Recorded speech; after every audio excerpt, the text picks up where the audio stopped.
Hello, I'm Helen Bradley. Welcome to this video tutorial. In this tutorial, I'm going to show you how you can create an image in Photoshop and then take it to Illustrator to create a wonderful vector texture from it. Before we get started with this tutorial, let's look and see what it is that we're trying to achieve. I'm going to show you how you can create a texture like the texture that we're seeing here in Photoshop and how you can bring it to Illustrator and turn it into a vector texture. Now, one of the benefits of a vector texture is, of course, that it's going to scale with our object. So the bigger the object, the vector texture is going to scale nicely with it. Now, I came up with this process because I was having a lot of trouble creating nice little organic textures like this. And I was trying to do it with brushes and things, and it really just wasn't going anywhere. So I worked out that it was actually easier to do it starting in Photoshop. So I'm going to show you how you can take just a regular image in Photoshop, a texture image in Photoshop, and make it into a texture that you can then bring into Illustrator. So we're going to do that and bring it into Illustrator and see how we can mask an object with this texture. So what we're going to do is to actually create a star and fill it with a texture so that we can see through to the background image behind it.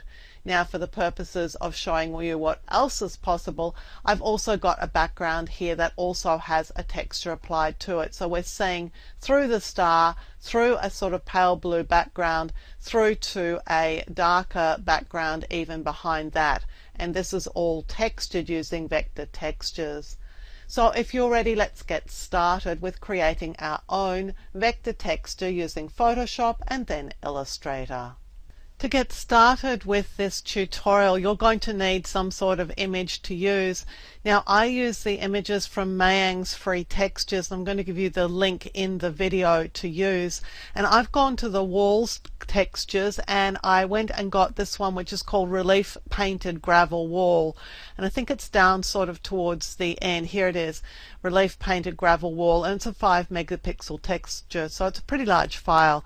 So I just opened it and I've downloaded it. So I'm just going to show it in the folder so that I can drag and drop this into Photoshop here. So I've just dragged and dropped it in position. The Mayang free textures have got a little bit of a copyright information at the bottom of it. So the first thing I'm going to do is to remove that. So I'm just going to select the area to crop. I'm going to make sure I'm deleting cropped pixels, and I'm going to go ahead and crop that away because that means that I'm not going to get text in my texture, which is not what I want. Now, what I like to do with my textures is to have a darker edge and a lighter middle. So before I begin here with this background layer selector, I'm just going to select the burn tool here, and I'm going to make it set to shadows with a fairly low exposure, say something like about 20 to 30%, and a nice big brush. And I'm just going to paint over this to darken the edges. Now, I don't think I've got enough of an exposure there for this, so I'm just going to paint around the edges and probably just focusing a lot on one side of the image, because by the time we're finished rotating this, this is going to be all the way around the edge. So just darken this edge. Now let's go back to working with the image itself. I've got my layers palette open. You can do that by selecting window and then layers, and you will need your layers palette open. So I'm going to drag this background layer onto this new layer icon here, because that creates a second copy of this background layer. And I want to rotate this, so I'm going to choose Edit and then Transform, and I want to rotate it 180 degrees. In other words, just flip it across, and you can see the two layers here, both the same image. Now it's flipped. I want to turn this into screen blend mode because this is going to lighten this image. And I'm going to take this layer, the topmost one, and drop it again onto the new layer icon. And this time I want to rotate it 90 degrees. So Edit, Transform, and let's just go 90 degrees. Now you can see it's a different size. So what we're going to do is press Control T for the transform handles and then Control 0 just to size everything so we can see what we're doing. I just want to size this to the right size, just so it matches the area that we're working on, and then just click to commit to that. And then finally we're going to take this and drop it onto the new layer icon yet again, and this time we're going to flip this 180 degrees. Edit, transform, 180 degrees. All of these are screen blend mode because we copied one that had the screen blend mode, then all the others are screen blend mode. So now we're light in the middle, dark on the outside edge. Let's go now and create a composite of these layers. So I'm just going to hold Control, Alt, Shift and E. That's Command, Option, Shift, E on the Mac. And when I do that, I create a composite layer, which is the result of all these 4 layers just sandwiched together on a layer by itself. I do that because in case I need these layers again for any reason, I've still got them and I haven't committed to them. Now I want to convert this to black and white using a threshold adjustment, so I'm going to choose Layer, New Adjustment Layer, Threshold. Now a threshold is a unique adjustment layer in that what it does is it converts pixels to black or white and nothing else. So I'm just going to wind this up until I start to get some texture through this image. And what I'm interested in is this preponderance of sort of white pixels. So I want to take this up quite high so that most of the image is going to black and I just have a few white pixels in the middle, because this is going to give me this nice uneven texture. And so if I'm happy with that, I'm just going to click away from that adjustment layer. At this stage I could flatten these visible layers, but I'm a little concerned that I've got a little bit too much in the way of white flecks here. So if that happens to you, just click here to create a new layer and move it between these 2 layers, between the threshold layer and the actual image that we're working with. Set black to your paint color, click on the brush tool and then go and pick a brush that is sort of like a dotty brush, something that is a little bit organic, not something that's really solid. For example, you wouldn't choose this one, but this is a pretty good brush. I'm going to size it so it's reasonably big to work with, and on this new layer I'm just painting in black just around the edges, just to make the edges just a little bit more organic, and so that I'm not going to see the very edge of this document. I'm not going to have sort of like a cut off area. And because this is a texture, we don't mind that the edges are a little bit uneven. We certainly, in fact, the whole purpose of this was to create something that would have uneven edges and wouldn't look like it had been created from a document. So let's just do that. I think that's pretty good now. So now I'm going to take all these 3 layers and flatten them. So I'm going to click on the topmost layer, again Control Alt Shift E, Command Option Shift E on the Mac. So this is now my texture, and if I'm happy with that, I can take it with me now to Illustrator. To do this, I'm going to click on the layer and I'm going to choose Select All, because that selects everything on this layer, and then I'm going to choose Edit and Copy, and that just copies it to the Windows clipboard. So now let's go to Illustrator. So in Illustrator I'm going to choose File, New and create a brand new document. And then I'm just going to paste in the texture that I've bought from Photoshop. And to do that, I'll just choose Edit and then Paste. And this is the texture. Now the texture is a lot bigger than the actual document that I'm working in. So very quickly and easily to size it down to the artboard, I'm going to click to make sure that the height and width are locked. I'm going to click in the width and I'm going to shift down arrow, and that's just going to decrease the size of this document. Now I could also type the value in, but since I'm here I'm just going to size it this way. And what I want to do is to size my texture to the size of my Illustrator document. Because it's a texture, it doesn't really matter that I'm stretching it a little bit. We won't see that in the final result. So there's our bitmap image now inside Illustrator, and what we need to do is to convert this from a bitmap into a vector, and we do that by tracing it. We're going to end up with white dots and a black background. If you're not happy with doing that, and if you would prefer to invert the colors, you can invert colors inside Illustrator, and it's just worthwhile knowing how to do that. With the layer selected, I've got this object selected here. I'm just going to choose Edit, Edit Colors, and then Invert Colors, and that makes what is black white and what's white black. And so this is going to be our texture. So now let's go and trace this. So we'll end up with little black bits. I'll click image trace, and I'm warned it's going to take quite a while. In fact, it's going to go really quickly. So I've now started the trace, and I need to get my tracing dialog, which is this option here. I'm going to turn off preview because I want to make some settings, and if I don't turn preview off, every setting that I make, it's going to try and trace it immediately. So I want it to wait until I'm ready. So I'm going to set noise to 1 because I want as much noise as I can, because noise is texture. And I want my corners to be more, and I want my paths to be more. And because I've had some experience with this, I also want to increase my threshold a bit. I know that increasing the threshold is going to give me some better results. And now I'll click preview. But if it doesn't work correctly for you the first time, you can always make changes to this. So you'll see that the change from the previous trace to this one is that we've got a lot more stuff here. We've got a lot more fine detail. And since fine detail is texture, that's really good for us.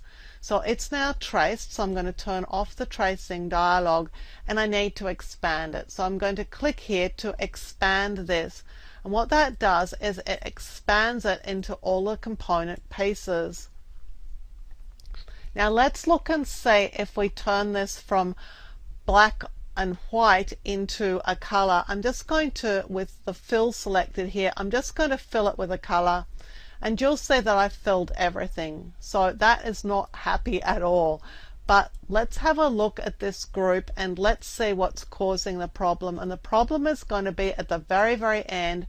And what it is the old background. So this is the white area, and it has been traced as well. So all I do is just drag and drop it into the trash can. And now I'm left with just the grain, just the texture. So I'm going to go back up, and I'm going to select this entire layer, and now I can just make it black. So here we have the texture. So this is what we're going to use to add texture to objects inside Illustrator. So I'm going to do just that right now. So again, let's select all this texture, and let's choose Edit Copy. And now I'm just going to hide it,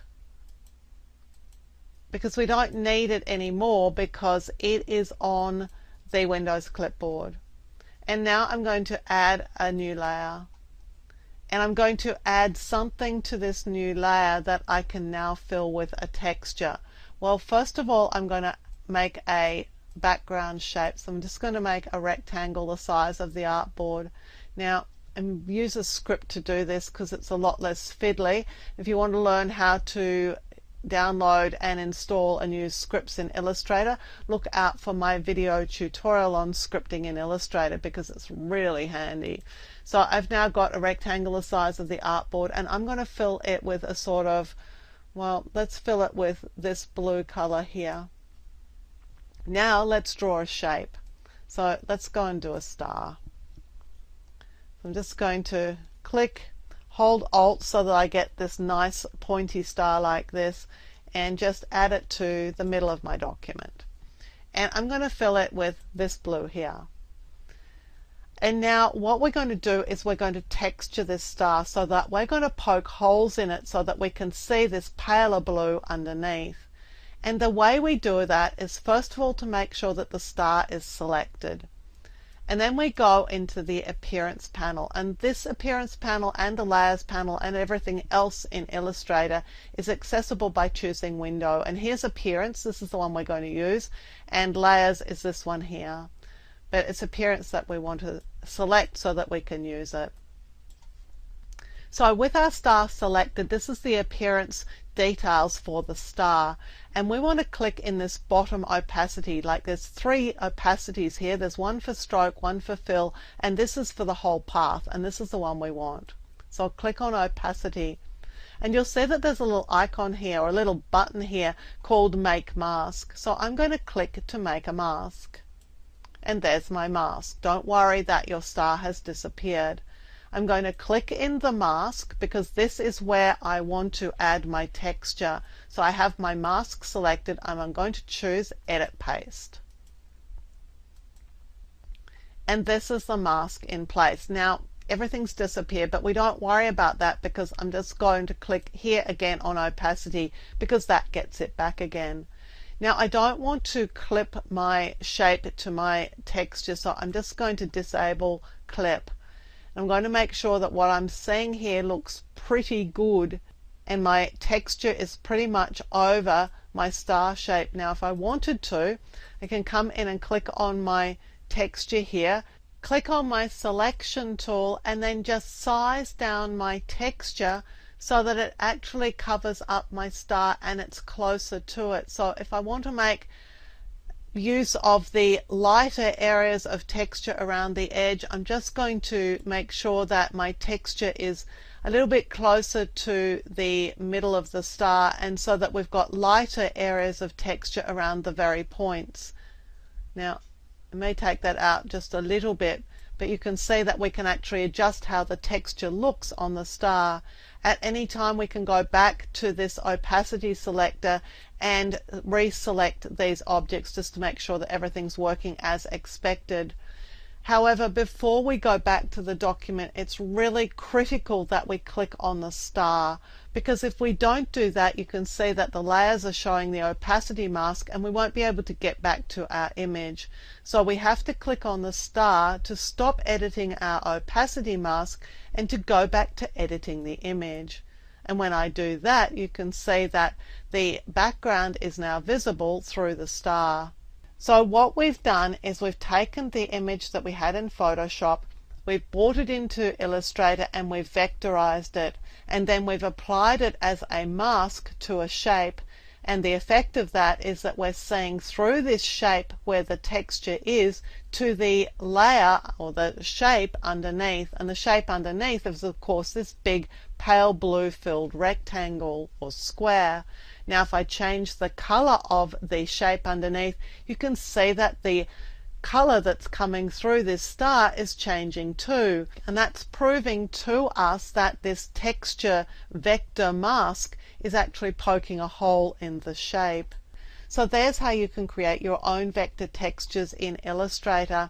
If this were me, what I would do is I would turn off all of this and I would just keep this texture, and I would be saving that as a vector texture so that I could just open this file anytime I wanted to use a vector texture. And if I had a few of them that I created, then I'd just build them up as various layers in this document, so I would have a range of textures to choose from. And then I won't have to go through the process of creating it in the first place. It'll just be there for me to use anytime I want to. I'm Helen Bradley. Thank you for joining me for this video tutorial. Look out for more video tutorials here on my YouTube channel, and consider subscribing to my channel and you'll be alerted when new videos are released. And visit my website at projectwoman.com, where you'll find more tips, tricks and tutorials on a range of applications including Photoshop, Lightroom, Illustrator and a whole lot more.